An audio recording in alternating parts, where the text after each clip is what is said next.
warahmatullahi wabarakatuh. Perkenalkan, nama saya Audrian Ahmad dari kelas 28D dengan NIM 1847241. Baik, di sini saya akan menjelaskan tentang validitas dan reliabilitas, yaitu yang pertama validitas tes. Pada dasarnya istilah validitas berasal dari kata validity atau kesahihan yang merujuk pada ketetapan instrumen mengukur aspek-aspek materi ajar atau aspek-aspek perilaku yang seharusnya diukur. Kemudian yang pertama yaitu validitas rasional. Validitas rasional adalah validitas yang diperoleh atas dasar pemikiran secara logis.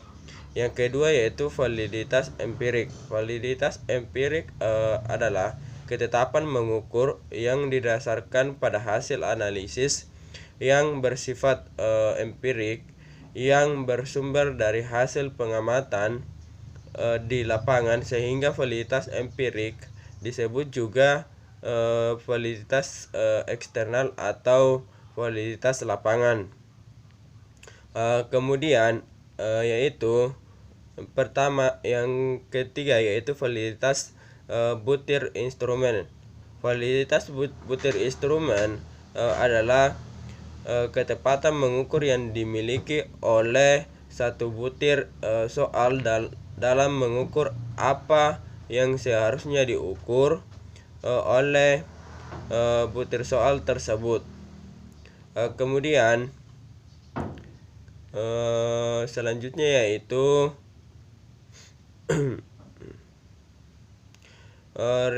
reliabilitas instrumen. Reliabilitas biasa juga disebut keterandalan atau kemantapan suatu instrumen, yakni sejauh mana instrumen mampu menghasilkan skor hasil asesmen yang stabil dan konsisten. Adapun bagian-bagiannya yaitu yang pertama, metode tes ulang. Yaitu dalam metode ini digunakan satu jenis asesmen yang dilakukan sebanyak 2 kali terhadap kelompok peserta didik yang sama. Kemudian yang kedua yaitu metode belah dua atau perubahan. Dalam metode ini pelaksanaan ini hanya 1 kali, tetapi skor-skor butir yang diperoleh dibelah 2. Misalnya, suatu kelompok skor pada butir dengan nomor ganjil dan satu kelompok skor nomor genap. Kemudian yang ketiga yaitu metode bentuk paralel. Pengujian dengan metode ini menggunakan 2 perangkat tes yang disusun dari ruang lingkup materi yang sama. Kemudian yang keempat yaitu metode Kuder-Ritz-Harrodos, yaitu tes-tes biasanya menimbulkan bias karena tes yang dilakukan merupakan pergaulan untuk tes yang sama.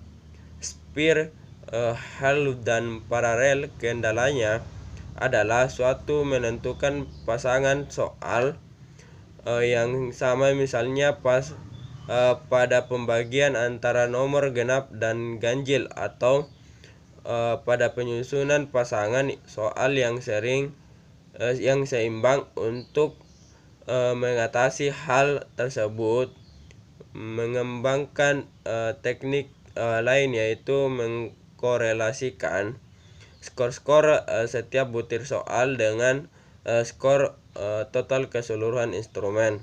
Jadi mungkin itu yang sempat saya jelaskan, lebih dan kurangnya mohon dimaafkan.